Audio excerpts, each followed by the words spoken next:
നമസ്കാരം. നിങ്ങൾക്ക് നമ്മുടെ പഴയ ഓണക്കാലം ഓർമ്മയുണ്ടോ? ഗൃഹാതുരത്വം ഉണർത്തുന്ന 1000 ഓർമ്മകളുടെ ഭാരവും പേറി പ്രവാസ ലോകത്തു നിന്നും മറുനാടുകളിൽ നിന്നും നമ്മുടെ പ്രിയപ്പെട്ടവർ തങ്ങളുടെ ജന്മനാട്ടിലേക്ക്, സ്വന്തം കുടുംബത്തിലേക്ക് തിരിക്കുന്ന ഒരു സുവർണ സമയമാണത്. വിദേശത്തും അന്യസംസ്ഥാനങ്ങളിലും കിടന്ന് വിയർപ്പൊഴുക്കുന്ന മലയാളി വർഷത്തിലൊരിക്കൽ തൻ്റെ മാതാപിതാക്കൾക്കും ഭാര്യയ്ക്കും കുട്ടികൾക്കുമൊപ്പം ഒരുമിച്ചിരുന്ന് സദ്യയുണ്ണാനും സന്തോഷം പങ്കിടാനും കൊതിക്കുന്ന പുണ്യ നിമിഷങ്ങൾ. എന്നാൽ സ്വന്തം വീട്ടുകാരുടെയും കൂട്ടുകാരുടെയും അടുക്കലേക്ക് ഓടിയെത്താൻ ആഗ്രഹിക്കുന്ന പ്രവാസികൾക്കും മറുനാടൻ മലയാളികൾക്കും എന്നും തിരിച്ചടിയാവുന്നത് ഇവിടത്തെ കടുത്ത യാത്രാ പ്രതിസന്ധിയാണ്. ഓണക്കാലത്ത് നാട്ടിലേക്ക് വരാൻ ഒരുങ്ങുന്നവരുടെ മുന്നിൽ ദൂരയാത്രയോടുന്ന Kallada, KPN travels, Sharma transports, Atlas, Alhind തുടങ്ങിയ വൻകിട സ്വകാര്യ അന്തർ സംസ്ഥാന ബസ്സുകൾ കുത്തനെ നിരക്ക് ഉയർത്തുന്നതും സാധാരണ ടിക്കറ്റ് നിരക്കുകൾ ഇരട്ടിയും മൂന്നട്ടിയുമാകുന്നതും നാം എത്രയോ കണ്ടിരിക്കുന്നു. ഉത്സവ സീസണായാൽ പാവപ്പെട്ട ജീവനക്കാരുടെ പോക്കറ്റടിക്കുന്ന ഈ കൊള്ള സംഘങ്ങൾക്ക് മൂക്കുകയറിടാൻ ഇവിടുത്തെ പ്രാദേശിക ഭരണകൂടങ്ങൾക്ക് ഇന്ന് വരെ കഴിഞ്ഞിട്ടില്ല. ബാംഗ്ലൂരിൽ നിന്നും ചെന്നൈയിൽ നിന്നും കേരളത്തിലേക്ക് വരണമെങ്കിൽ 5000 6000 ഒക്കെ രൂപയാണ് ഈ കോർപ്പറേറ്റ് ബസ്സുകൾ ഈടാക്കുന്നത്. ഇതിനെല്ലാം പുറമെയാണ് ശ്വാസമിടാൻ പോലും സാധിക്കാതെ കുത്തി നിറഞ്ഞു വരുന്ന അടിയന്തര ട്രെയിനുകളിലെ അവസ്ഥ. ഒരു റിസർവേഷൻ ടിക്കറ്റ് കിട്ടാൻ മാസങ്ങൾക്ക് മുൻപേ കാത്തിരുന്നാലും വെയിറ്റിംഗ് ലിസ്റ്റ് എന്ന നിരാശ മാത്രമായിരുന്നു സാധാരണക്കാരന് ലഭിച്ചിരുന്ന ഫലം. ഈ കൊടും യാത്രാ ദുരിതം കാരണം ആളുകളെ സ്വന്തം വീട്ടിൽ പോകാൻ സമ്മതിക്കാതെ വഴിയിൽ പിടിച്ചു നിർത്തുന്ന നിരവധി സംഭവങ്ങളാണ് ഓരോ വർഷവും കേരളത്തിലുണ്ടായിട്ടുള്ളത്. എത്രയോ പേർ ഈ തിക്കിലും തിരക്കിലും വിട്ട് ശ്വാസം മുട്ടിയും കുഴഞ്ഞു വീണും റെയിൽവേ സ്റ്റേഷനുകളിൽ കിടക്കുന്ന ദയനീയമായ വാർത്തകൾ നാം കേട്ടിരിക്കുന്നു. സ്ത്രീകളും കുട്ടികളും പ്രായമായവരുമൊക്കെ അടങ്ങുന്ന കുടുംബങ്ങൾ റെയിൽവേ ജനറൽ കോച്ചുകളിൽ ശ്വാസം കിട്ടാതെ നരകയാതന അനുഭവിക്കുന്നത് കേരളത്തിന്റെ ഓണക്കാലത്തെ സ്ഥിരം ശാപമായിരുന്നു. ഇതിനെല്ലാം പൂർണ്ണമായ അറുതി വരുത്തിക്കൊണ്ടാണ് ഇപ്പോൾ കേന്ദ്ര സർക്കാർ ഒരു നിർണായക പ്രഖ്യാപനവുമായി രംഗത്ത് വന്നിരിക്കുന്നത്. മുൻകാലങ്ങളിലെ സ്ഥിതിയും ഇപ്പോഴത്തെ മാറ്റവും നാം കൃത്യമായി അനലൈസ് ചെയ്യേണ്ടതുണ്ട്. നമ്മൾ BJP സർക്കാരിനെ പിന്തുണയ്ക്കുന്നുണ്ടെങ്കിൽ അതിന് വ്യക്തമായ കാരണങ്ങളുണ്ട്. ആ വസ്തുതകളിലേക്ക് നമുക്ക് വരാം. 2014 കേന്ദ്രത്തിൽ BJP ഭരണം വരുന്നതിന് മുൻപ് കോൺഗ്രസിന്റെ നേതൃത്വത്തിലുള്ള UPA ഭരണകാലത്ത് ഒരേ സമയം AK Antony, Vayalar Ravi, E Ahamed, KV Thomas, Mullappally Ramachandran, Shashi Tharoor എന്നിങ്ങനെ 6 പ്രഗത്ഭരായ കേന്ദ്രമന്ത്രിമാരാണ് കേരളത്തിൽ നിന്ന് മാത്രം മന്ത്രിസഭയിൽ ഉണ്ടായിരുന്നത്.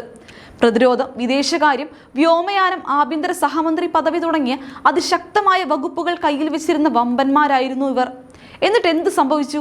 ഇത്രയും വമ്പൻ മന്ത്രിമാരും 20ഓളം UDF MP മാരും ഡൽഹിയിൽ ഉണ്ടായിട്ടും കേരളത്തിന്റെ യാത്രാക്ലേശങ്ങൾ പരിഹരിക്കാനോ റെയിൽവേ വികസനം കൊണ്ടുവരാനോ ഒരു ചെറിയ വിരലനക്കാൻ പോലും അവരെ കൊണ്ട് സാധിച്ചിരുന്നില്ല.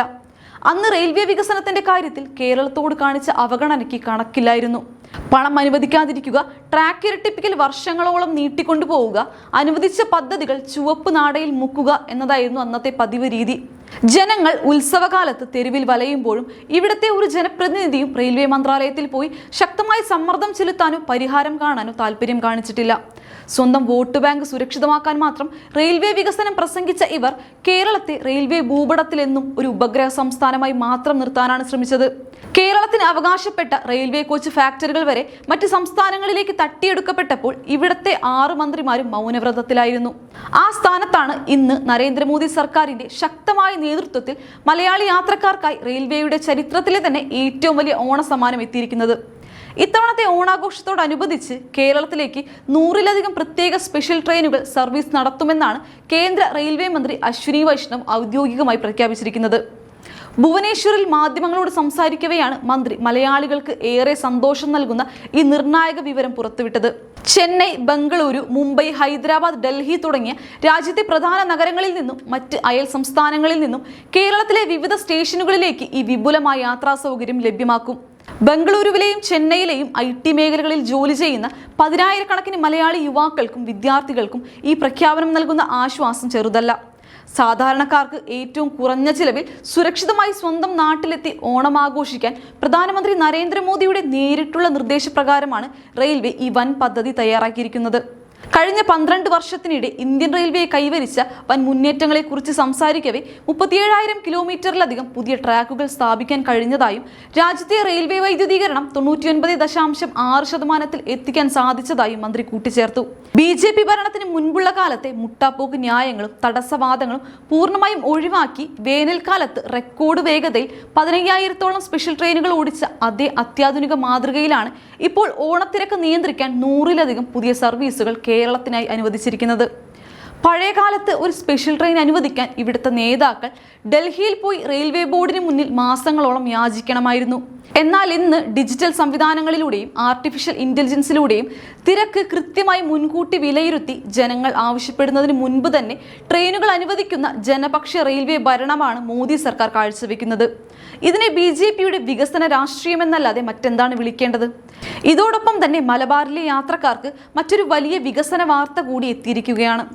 ഏറെ നാളായി യാത്രക്കാരുടെ കുറവ് മൂലം കടുത്ത പ്രതിസന്ധി നേരിടുന്ന മംഗളൂരു ഗോവ വന്ദേ ഭാരത് എക്സ്പ്രസ് കോഴിക്കോട്ടേക്ക് നീട്ടാനുള്ള നീക്കങ്ങൾ ഇപ്പോൾ ശക്തമായിരിക്കുന്നു.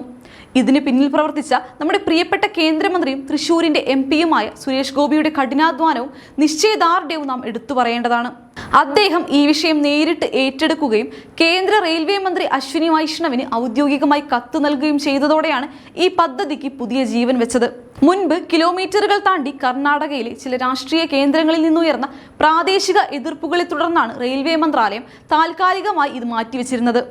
അവിടുത്തെ രാഷ്ട്രീയ തടസ്സങ്ങളെല്ലാം അടിച്ചുടച്ച് മലബാറിലെ യാത്രക്കാരുടെ യാത്രാ ദുരിതത്തിന് ശാശ്വത പരിഹാരം കാണാൻ സുരേഷ് ഗോപി നടത്തിയ ഈ ഇടപെടൽ അങ്ങേയറ്റം അഭിനന്ദനാർഹമാണ്.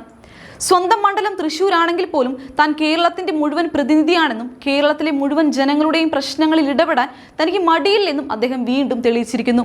കേരളത്തിലെ നിലവിലുള്ള മറ്റ് വന്ദേ ഭാരത് ട്രെയിനുകൾ 150% ഒക്യുപ്പൻസിയുമായി രാജ്യത്ത് തന്നെ ഏറ്റവും മികച്ച ലാഭത്തിൽ ഓടുമ്പോൾ മംഗളൂരു ഗോവ വന്ദേ ഭാരതിൽ പകുതിയോളം സീറ്റുകൾ ഒഴിഞ്ഞുകിടക്കുന്ന അവസ്ഥയായിരുന്നു. ഈ സാഹചര്യത്തിൽ സർവീസ് കോഴിക്കോട്ടേക്ക് നീട്ടുന്നത് വഴി കൊല്ലൂർ മൂകാംബിക ക്ഷേത്രത്തിലേക്ക് പോകുന്ന ആയിരക്കണക്കിന് തീർത്ഥാടകർക്ക് ബൈന്ദൂരിൽ സ്റ്റോപ്പ് അനുവദിച്ച് സുഗമമായ യാത്ര ഒരുക്കണമെന്ന് സുരേഷ് ഗോപി തന്റെ കത്തിൽ പ്രത്യേകം ആവശ്യപ്പെട്ടു. ഇത് യാഥാർത്ഥ്യമാകുന്നതോടെ ബൈന്ദൂർ, ഉടുപ്പി, മുരുടേശ്വർ തുടങ്ങിയ പുണ്യഭൂമികളിലേക്ക് യാത്ര ചെയ്യുന്ന മലബാറിലെ ഭക്തർക്ക് ഇത് വലിയൊരു അനുഗ്രഹമായി മാറും. അതോടൊപ്പം കേരളത്തിൽ നിന്ന് ഗോവയിലേക്ക് വേഗത്തിൽ യാത്ര ചെയ്യാൻ ആഗ്രഹിക്കുന്ന വിനോദസഞ്ചാരികൾക്കും IT ജീവനക്കാർക്കും ഇത് വൻ ആശ്വാസമാകും. മലബാറിലെയും ഗോവയിലെയും ടൂറിസം മേഖലയ്ക്ക് വലിയൊരു കുതിച്ചുചാട്ടമായിരിക്കും ഈ സർവീസ് സമ്മാനിക്കുക എന്ന കാര്യത്തിൽ യാതൊരു സംശയവുമില്ല. പഴയ UPA ഭരണകാലത്തെ നിസ്സംഗതയും ഇപ്പോഴത്തെ NDA ഭരണത്തിലെ അതിവേഗ വികസനവും തമ്മിലുള്ള വ്യത്യാസം ഇവിടുത്തെ സാധാരണക്കാരായ ജനങ്ങൾക്ക് ഇപ്പോൾ കൃത്യമായി മനസ്സിലാകുന്നുണ്ട്. ഒരു ജനപ്രതിനിധി വിചാരിച്ചാൽ കൃത്യമായ രാഷ്ട്രീയ ഇച്ഛാശക്തി ഉണ്ടെങ്കിൽ സ്വന്തം നാട്ടിലെ ജനങ്ങൾക്ക് വേണ്ടി എന്തൊക്കെ ചെയ്യാൻ സാധിക്കുമെന്ന് സുരേഷ് ഗോപി വീണ്ടും തെളിയിച്ചിരിക്കുന്നു. കേരളത്തിന്റെ വിനോദസഞ്ചാര മേഖലയ്ക്കും തീർത്ഥാടന സൗകര്യങ്ങൾക്കും വലിയൊരു ഉണർവ് നൽകാൻ പോകുന്ന വന്ദേ ഭാരതിന്റെ ഈ ദീർഘിപ്പിക്കൽ നീക്കവും ഓണക്കാലത്തെ ഈ 100-ലധികം സ്പെഷ്യൽ ട്രെയിനുകളും മലയാളികളോടുള്ള നരേന്ദ്രമോദി സർക്കാരിന്റെ കരുതലിന്റെ നേർക്കാഴ്ചയാണ്. കേന്ദ്രവിരോധം മാത്രം വിറ്റ് വോട്ട് പിടിക്കുന്ന രാഷ്ട്രീയക്കാരും പ്രാദേശിക മുന്നണികളും ഇതൊക്കെ കണ്ടുപഠിക്കണം. വരും ദിവസങ്ങളിൽ ഈ സ്പെഷ്യൽ ട്രെയിനുകളുടെ കൃത്യമായ സമയക്രമവും സ്റ്റോപ്പുകളും റെയിൽവേ മന്ത്രാലയം ഔദ്യോഗികമായി പുറത്തുവിടും. ഇനിയെങ്കിലും വികസന കാര്യങ്ങളിൽ വില കുറഞ്ഞ രാഷ്ട്രീയം കളിക്കാതെ കേന്ദ്രത്തിന്റെ ഇത്തരം ജനക്ഷേമ പദ്ധതികളെ ഇവിടുത്തെ ഭരണാധികാരികൾ ഇരുകൈയും നീട്ടി സ്വീകരിക്കുമെന്ന് നമുക്ക് പ്രത്യാശിക്കാം. ഈ വിഷയത്തിൽ കേന്ദ്ര സർക്കാരിന്റെ ഈ വമ്പൻ ഓണസമ്മാനത്തെക്കുറിച്ചും സുരേഷ് ഗോപിയുടെ വികസന ഇടപെടലുകളെക്കുറിച്ചുമുള്ള നിങ്ങളുടെ അഭിപ്രായങ്ങൾ താഴെ കമന്റ് ചെയ്യുക. മറ്റൊരു പ്രധാന രാഷ്ട്രീയ വിശകലനവുമായി ഞാൻ വീണ്ടും വരാം. നന്ദി.